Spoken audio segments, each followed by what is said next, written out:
Boa noite, comunidade Cristo é Real, todos os nossos ouvintes. Nessa noite, que a paz de Deus esteja no coração de vocês. Com certeza Deus tem uma palavra para o meu e para o teu coração nesse dia de hoje. Que teu coração esteja aberto, porque Deus sempre fala conosco. E Deus fala conosco através da tua santa e bendita palavra. Que essa palavra possa falar ao teu coração. No final dessa programação, vamos estar orando pela tua vida, pela tua casa, pela tua família, em nome de Jesus. Nós temos o privilégio de ter aqui conosco nessa noite o diácono Israel, que estará nos abençoando com uma palavra da parte do Senhor. Que teu coração esteja aberto para ouvir a voz de Deus nessa noite, em nome de Jesus. Por gentileza, Deus abençoe. Cumprimento os irmãos, a paz do Senhor Jesus. Deus quer falar ao seu coração. Jesus Cristo é o nosso Senhor, o nosso sumo sacerdote, e nós temos que ter a clareza disso diante das suas Escrituras. Amém? Convido a amada igreja a abrir as Santas Escrituras no livro do Levítico, capítulo 16, versículo do 15 ao 24. A palavra de Deus diz assim: depois degolará o bode da expiação, que será pelo povo, e trará o seu sangue para dentro do véu, e fará com o seu sangue como fez com o sangue do novilho, e o aspergirá sobre o propiciatório e perante a face do propiciatório. Assim, fará expiação pelo santuário por causa das imundícias dos filhos de Israel e das suas transgressões, e de todos os seus pecados. E assim fará para a tenda da congregação, que reside com eles no meio das suas imundícias. E nenhum homem estará na tenda da congregação quando ele entrar para fazer expiação no santuário, até que ele saia, depois de feita expiação por si mesmo e pela sua casa, e por toda a congregação de Israel. Então sairá ao altar que está perante o Senhor, e fará expiação por ele, e tomará do sangue do novilho e do sangue do bode, e o porá sobre as pontas do altar ao redor. E daquele sangue aspergirá sobre o altar com o seu dedo 7 vezes, e o purificará das imundícias dos filhos de Israel, e o santificará. Havendo, pois, acabado de fazer expiação pelo santuário, e pela tenda da congregação, e pelo altar, então fará chegar o bode vivo. E Arão porá ambas as suas mãos sobre a cabeça do bode vivo, e sobre ele confessará todas as iniquidades dos filhos de Israel, e todas as suas transgressões, e todos os seus pecados, e os porá sobre a cabeça do bode, e enviá-lo-á ao deserto, pela mão de um homem designado para isso. Assim, aquele bode levará sobre si todas as iniquidades deles à terra solitária, e o deixará o bode no deserto. Depois, Arão virá à tenda da congregação e despirá as vestes de linho que havia vestido quando entrara no santuário, e ali as deixará.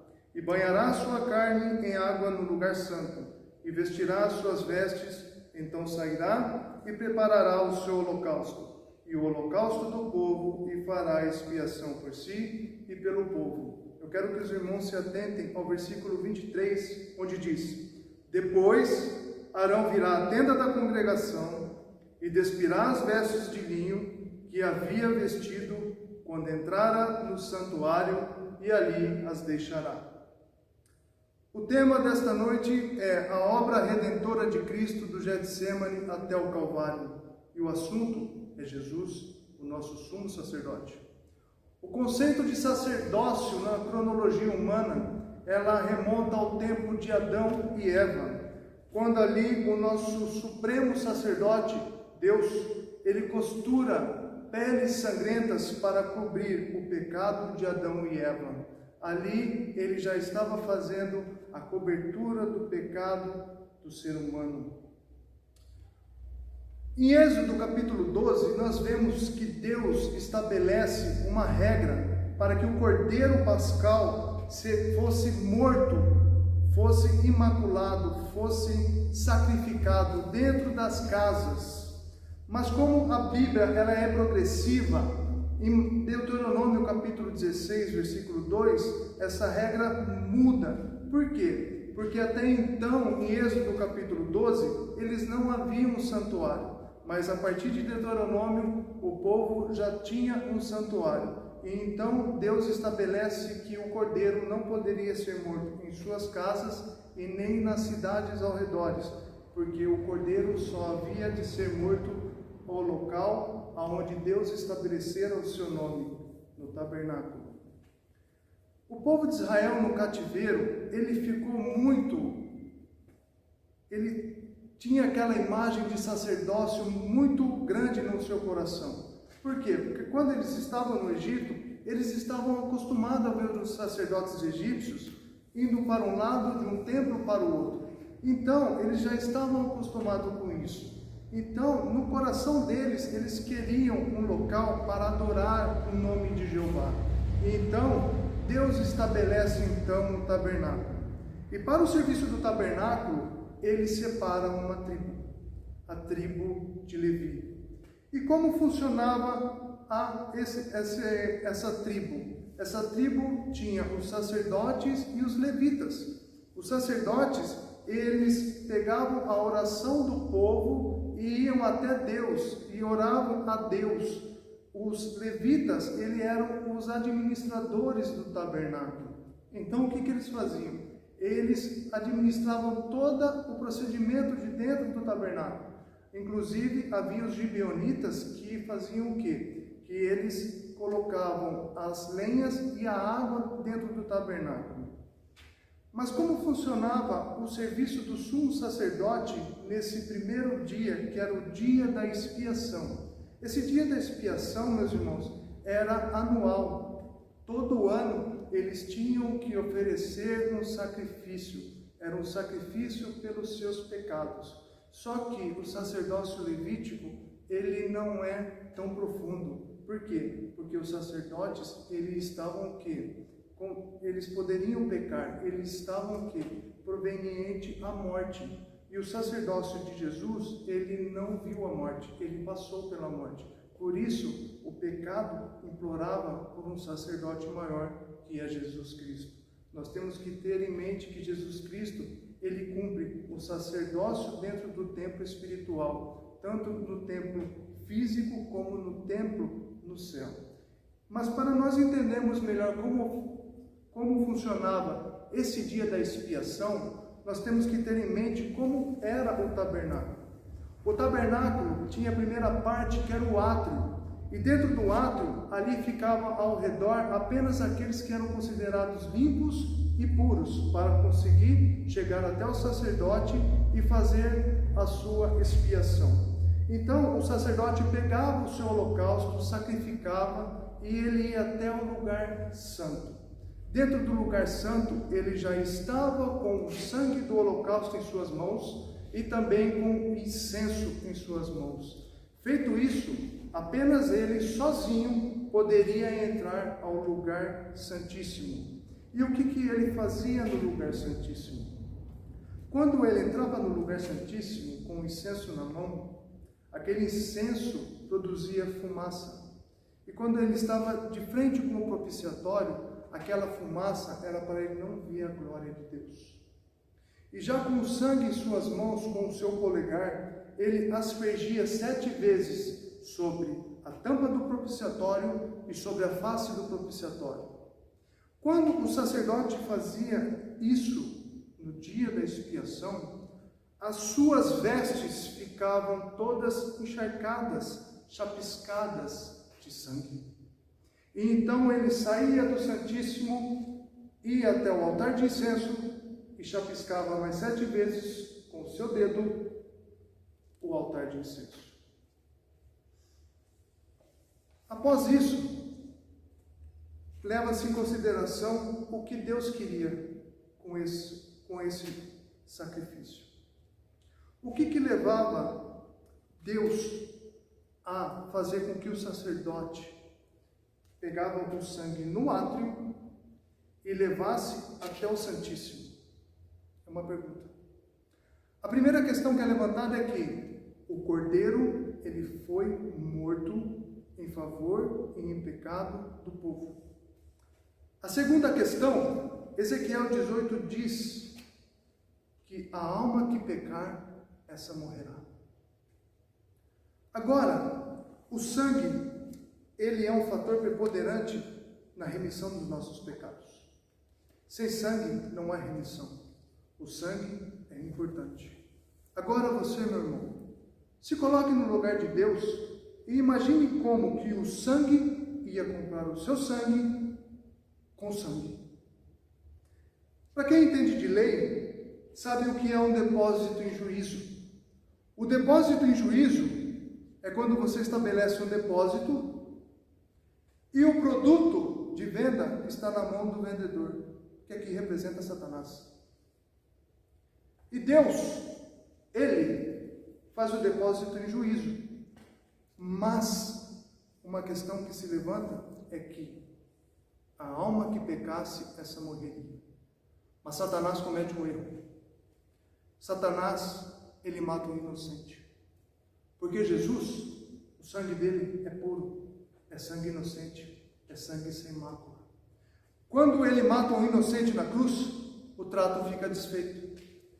E o sangue volta em juízo. Não fica mais na mão de Satanás, esperando apenas ser remido.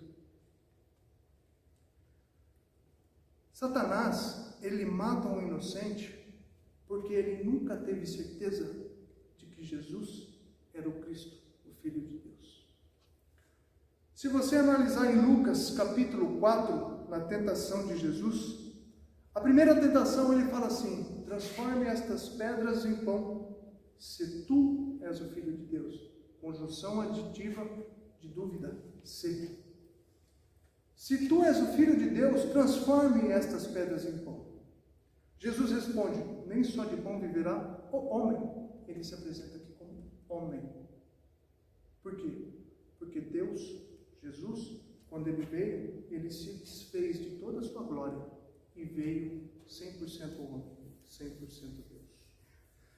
Na segunda tentação, Satanás fala assim para ele: eis que te dou autoridade e todos os reinos, se você, Jesus, se prostrar, me adorar, se você se ajoelhar diante de mim, eis que eu te dou tudo. A terceira tentação de Jesus, ele fala: atira-te daqui, se tu és o Filho de Deus. Paulo, em Efésios capítulo 3, versículo 3 e 5, diz que Jesus era um mistério escondido de Deus, que estava no seio de Abraão. Isso quer dizer que Jesus é tirado de Deus. Jesus é a exegese de Deus. João 1,18 diz que ninguém viu a Deus, senão aquele que é o Pai. Então, a palavra de Deus e a história vai provar, porque a história também diz que no tempo de Jesus, havia mais 9 se dizendo que era o Cristo, se dizendo que libertaria Roma, libertaria os judeus de Roma, libertaria a questão apocalíptica. Dentre eles nós podemos destacar Apolônio de Tiana, Simão o Mago, Hino, João Batista. Eles confundiram até João Batista. É tu o Cristo? Não. Jesus de Ananias, Banus, Anina Mendonça, Enahem ou Essênio. Então, Jesus, ele cumpre o sacerdócio. Jesus é o Filho de Deus e Satanás, ele mata um inocente. A palavra de Deus diz em Isaías 52:3, na versão de Nelson, ela fala assim: pois sem dinheiro fostes vendidos, e sem dinheiro sereis resgatados. Mas vamos entender melhor como que funcionava então no dia da expiação, sendo que Jesus, ele tinha que cumprir o sacerdócio. A palavra de Deus diz que em Mateus capítulo 5, que Jesus, ele não veio para abolir a lei, ele veio para cumpri-la. Então, tudo que está no Antigo Testamento, palavra por palavra, versículo por versículo, cada vírgula que está aqui, Jesus, ele tinha que cumprir. Então, no dia da expiação, apenas um homem poderia entrar na presença de Deus. Na presença e no Santo dos Santos. Mas então, como se inicia o sacerdócio de Cristo? Primeiramente, o sacerdote ele tinha que ser ungido. E em Mateus 26, versículos 6 e 7, você vai ver que Jesus, quando ele está em Betânia, ele é ungido por uma mulher. Quando você vai lá em Levítico, capítulo 8, do versículo 12, você vê Moisés ungindo Arão para executar o serviço do sacerdócio no templo, no tabernáculo. Então, a primeira coisa que nós notamos é que Jesus ele foi ungido. Então, a unção estava sobre ele. E após isso, ele vai cear com os seus discípulos. Após a ceia com os discípulos, ele vai para o Getsemane. Quando ele vai para o Getsemane, 1 Samuel capítulo 15, versículo 22, Samuel fala para Saul: é melhor obedecer do que sacrificar. Quando Jesus vai para o Getsemane, é a mesma coisa. É melhor obedecer no Getsemane do que fazer um sacrifício no Calvário. Não adianta você fazer um grande sacrifício, irmão, se não obedecer ao Pai. Nós temos que obedecer e ter reverência ao Pai. Então, como que se inicia isso? Vamos ler novamente Levítico 16, 23, e daqui a gente parte.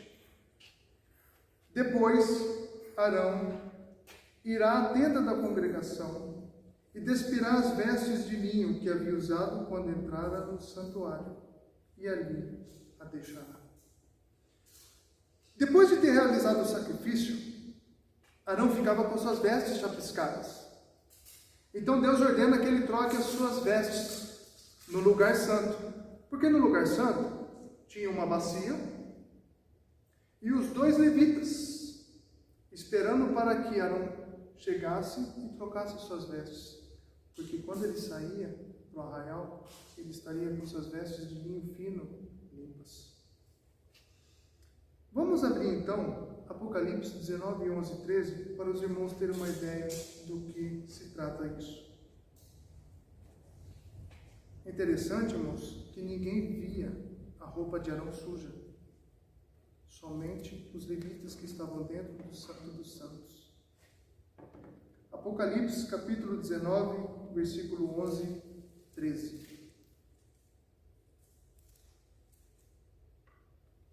Aqui não é o arrebatamento da igreja. Aqui nós já estamos com Deus. Nós já estamos vindo com a igreja. Aqui fala do verdadeiro e fiel. Porque o falso está no capítulo 6 de Apocalipse. O mentiroso e o falso. A palavra de Deus diz assim: e vi o céu aberto, e eis um cavalo branco, e o que estava sentado sobre ele chama-se Fiel e Verdadeiro, e julga e peleja com justiça. E os seus olhos eram como chama de fogo, e sobre a sua cabeça havia muitos diademas, e tinha um nome escrito que ninguém sabia, senão ele mesmo. E estava vestido de uma veste tingida em sangue, e o nome pelo qual se chama é a palavra de Deus. Esta passagem, meus irmãos, ela fala do sacrifício de Jesus que ele fez no Getsemane. Aqui em Apocalipse 19, Jesus dá uma demonstração do tabernáculo. Vamos ver aonde que está isso. Mateus 26, 36. Quando ele está no Getsemane, ele fala: e disse aos seus discípulos: assentai-vos aqui. Quando ele chega e assentai-vos aqui, aqui é o átrio. Ele deixa 8 e não 9. Porque Judas já tinha saído para traí-lo. Então ele deixa 8 no átrio. Mais à frente ele diz: vem comigo, Pedro, Tiago e João, lugar santo. Aqui ele deixa 3. Em um tiro de distância, ou seja, de 20 a 30 metros, ele vai sozinho. Mateus 26, 39. Que diz assim: e adiantando-se um pouco, prostrou-se sobre o seu rosto, orando e dizendo: meu Pai, se é possível que passe de mim este cálice, contudo não seja como eu quero, e sim como tu queres. Sozinho, Jesus entra no Santíssimo em oração. Só que no Antigo Testamento, o sacerdote tinha que deixar o sangue.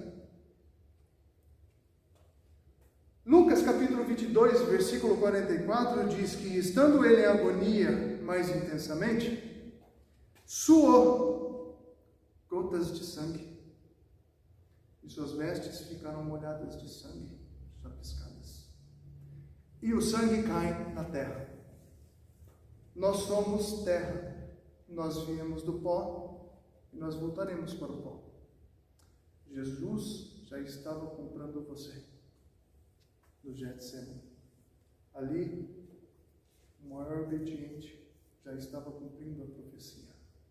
Aquilo que estava no Antigo Testamento já estava se cumprindo no Novo. Aqui, ele começa a suar sangue, suas vestes começam a ficar chapiscadas, manchadas. E interessante que quando Jesus ressuscita, ninguém vê a sua roupa suja. Vê ele como jardineiro. Ele sai. E por que confundindo ele como jardineiro? Porque tudo começou no Éden. No jardim do Éden. A obra de Jesus, irmão, é restaurar. E Jesus, nesta noite, está dizendo que vai restaurar a sua vida. Vai restaurar a sua relação. Vai restaurar o seu casamento. Vai restaurar a sua vida. Vai restaurar tudo aquilo que foi perdido. Jesus, ele está restaurando o Éden. E não apenas isso.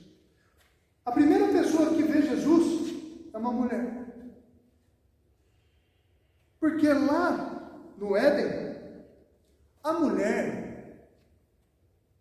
ela leva a notícia errada. Foi a serpente. Adão fala para o pai. Foi a mulher. Quando Jesus vê a mulher, ele fala: vai você, mulher, e leva a notícia certa.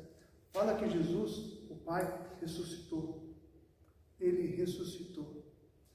Deus está preocupado em restaurar. Ele aqui, ele vai restaurar. Ele vai restaurar o seu ministério, mulher. Ele vai restaurar o seu ministério, homem. Para você ter uma ideia, a mulher é tão importante no ministério de Jesus, que no templo, no tabernáculo, a bacia que era confeccionada de bronze era feita com os espelhos das mulheres. Então, meus irmãos, ali a bacia de bronze, o sacerdote poderia ver a sua face como espelho. Deus quer falar com você, sacerdote do lar. A sua esposa, sua companheira, ela prova a imagem que você demonstra na igreja. Ela prova o seu ministério. Temos que estar mais conscientes e ter discernimento de ouvir nossas esposas. Deus quer falar com você, sacerdote do lar.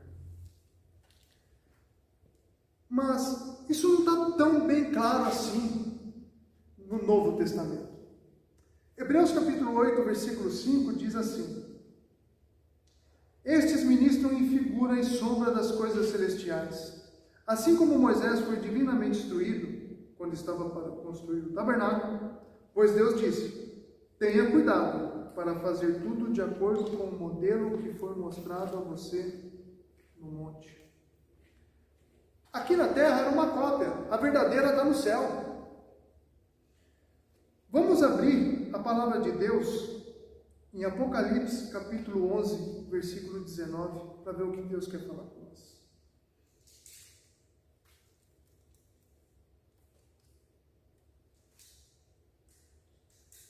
palavra de Deus diz assim, Apocalipse capítulo 11, versículo 19. E abriu-se no céu o templo de Deus, e a arca da sua aliança foi vista no seu templo. E houve relâmpagos e vozes e trovões e terremotos e grande saraiva. Quando Jesus morre, meus irmãos, o que acontece? Ele vai para o céu e lá tem a arca. A arca da aliança, não adianta você procurar em livros, literaturas, aonde está a arca da aliança. Indiana Jones até fez um filme, A Arca da Aliança. Não adianta você crer nas literaturas que dizem que a Arca da Aliança, a arqueologia está dizendo que está debaixo da cruz. Não adianta. A Arca da Aliança, quando Nabucodonosor ele invade Jerusalém, a arca some. E não é à toa, irmão. É profético. Porque quando Jesus vem, ele é a arca. Jesus é a arca. Se Jesus vem e a arca está presente, haveria duas arcas. Porque ele é a arca que assiste. Ele é a arca. Jesus é a arca. Jesus é o tabernáculo. Jesus é o pão. Jesus é o vinho. Jesus é o candelabro. Jesus é a arca livre. Ele se desprende do Santíssimo Lugar e vai até o átrio para chamar o seu povo, porque o véu se rasgou e você agora tem livre acesso ao Pai. Você pode entrar no Santíssimo Lugar, porque Jesus é o nosso sumo sacerdote. E na presença dele, você pode entrar no Santo dos Santos. Quando Cristo morre, agora é pela fé, meus irmãos. A alma de Jesus não vai para o Hades. Ela tem que subir. Ela tem que ungir a arca. Ele tem que ungir a arca com o seu sangue. Ele tem que apresentar o sangue. Então ele tem que entrar no Santíssimo Lugar. O tabernáculo, meus irmãos, ele cumpre o papel da igreja. Você aceita Jesus no altar do holocausto, você é batizado na bacia de bronze, você chega no altar de adoração. Ele cumpre tudo até você chegar no ministério de Jesus, para ser um ministro do Evangelho. Porque Efésios 4:11 diz que alguns foram para apóstolos, outros mestres, outros doutores. Você é chamado para fazer a obra do Senhor. São nestes passos, meus irmãos, que nós temos que andar. Essa é a genuína doutrina de Cristo. Mas quando Jesus vai entrar no tabernáculo celestial, ele encontra um problema. Quando ele chega lá, ele encontra dois querubins. Os dois querubins representam o Éden. Porque quando o homem peca, Deus estabelece dois querubins e uma espada flamejante para ninguém entrar. Ei, irmão, o primeiro Santíssimo foi feito para você, o homem. Porque quando Adão peca, o Éden fecha. O Santíssimo é fechado. A palavra de Deus diz que quando ele fecha, Deus ainda o coloca no lugar santo, na face do campo. Ele não vai para o campo. Ele ainda fica no Santíssimo Lugar. Só que quando Jesus vai até o templo para ungir a arca, ele encontra esses dois querubins. Está na palavra, irmão? Abra suas Bíblias. Isaías capítulo 63, versículo 1 ao 4. É um diálogo lindo, maravilhoso, entre Deus, Jesus e os querubins. Aleluia. Olha o que Deus diz na palavra dele neste momento. Quem é este que vem de Edom? Um tipo de calvário, de Bosra, vestido de roupas vermelhas, roupas vistosas, que vem marchando na plenitude da tua força. Olha o que Jesus responde. Sou eu que falo com justiça, que sou poderoso para salvar. Olha os querubins, um olhando para o outro. Imagina essa cena. Por que as suas roupas estão vermelhas? Porque se parecem com as roupas de quem pisa uvas no lagar. Jesus responde. Eu pisei no lagar, sozinho. Mas quando foi isso? Eu deixei 8 no átrio. 3 no lugar santo. E eu sozinho pisei no lagar. Aleluia. Glória a Deus. Porque o dia da vingança estava no meu coração e o ano da redenção havia chegado. É essa a trajetória do nosso Senhor Jesus pela nossa vida. Jesus morreu por mim e por você. Jesus sangrou por mim e por você. Jesus, Ele te perdoa. O sangue te purifica de todo pecado, meu irmão. Quando você olhar para a cruz, não olhe como lugar de derrota. Olhe como lugar de glória. Nós temos que nos alegrar quando olhamos para a glória de Deus, para a cruz de Jeová. Satanás, ele perde a batalha. Quando o inimigo perde a batalha, ele é obrigado a entregar a coroa.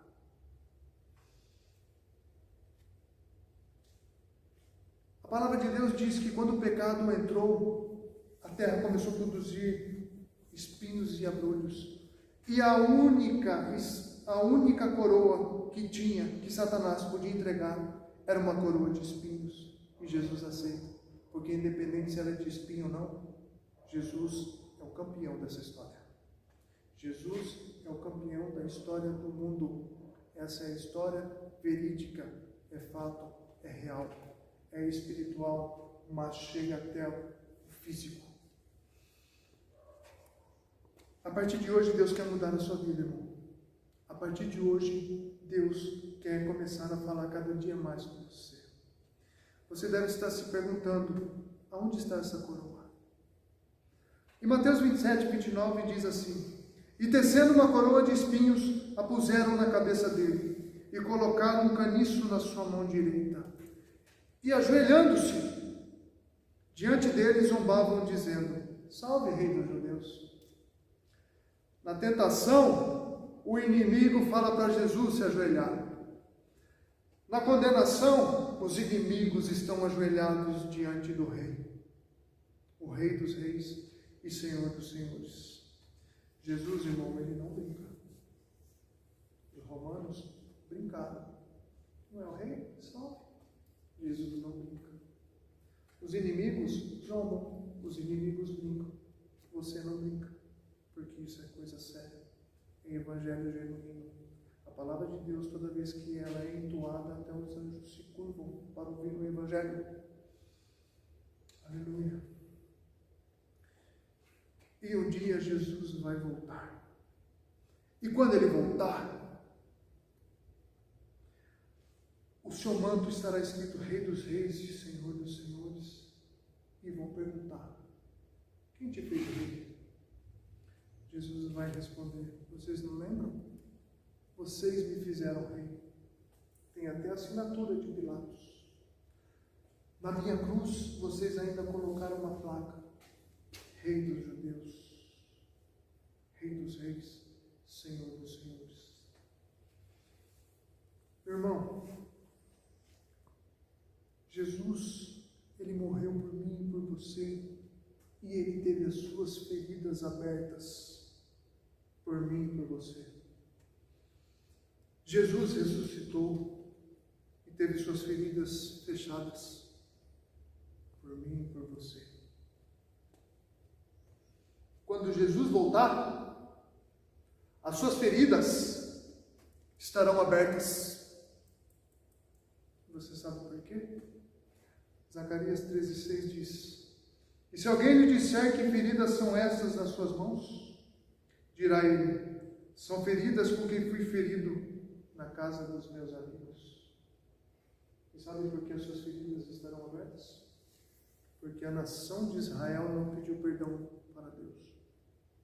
A nação de Israel até hoje não pediu perdão. Quando você não pede perdão, as suas feridas ficam abertas. Ei, irmão, nessa noite, Deus está querendo que você peça perdão para Deus. Se arrependa dos seus pecados. Aceite Jesus como seu único e suficiente Salvador. Jesus, ele é o Cordeiro de Deus. Jesus é o Messias.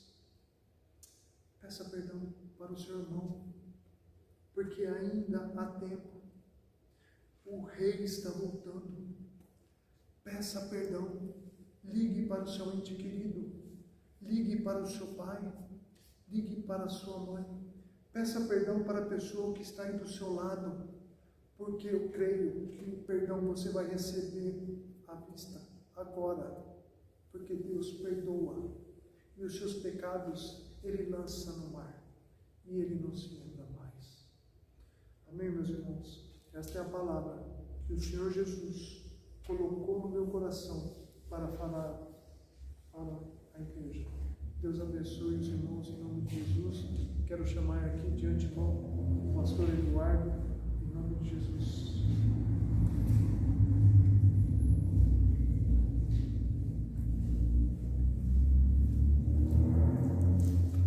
Graças a Deus por essa palavra que muito nos edificou, a obra da redenção. Que obra maravilhosa! Que sacrifício é esse que Jesus realizou na cruz do Calvário? Derramou o seu sangue para nos purificar de todos os nossos pecados. Nós temos livre acesso agora à presença de Deus através desse sangue. Esse sangue foi derramado por você que está nos ouvindo nessa noite. Esse sangue foi derramado pela humanidade. Que você possa aceitar esse plano na tua vida. A Bíblia diz em João, capítulo 1, versículo 11, Jesus veio para os seus, e os seus não o receberam, mas todos quanto receberam Jesus, passaram a ser chamados filhos de Deus. Você é um filho de Deus. Volte para o lugar. Volte para a presença do Pai, você que está afastado dos caminhos do Senhor. Ele está batendo a porta, Apocalipse 3:20. E se você abrir, Ele vai entrar. Que você possa abrir a porta do teu coração, aonde você está aí. Que você possa colocar a mão no teu coração, deixando Jesus entrar na tua vida e aceitar esse plano de salvação para a tua vida, esse plano que nós ouvimos aqui, esse sacrifício que foi realizado há 2000 anos atrás. Que você possa aceitar esse plano na tua vida e se tornar um filho de Deus, uma filha de Deus, em nome de Jesus. Graças a Deus por essa palavra que muito nos edificou nessa noite, em nome de Jesus. Já estamos no término do nosso culto. Eu gostaria de dar alguns avisos aqui referente à nossa programação em nome de Jesus. Sexta-feira, o pastor Luiz tem uma palavra para você em nome de Jesus.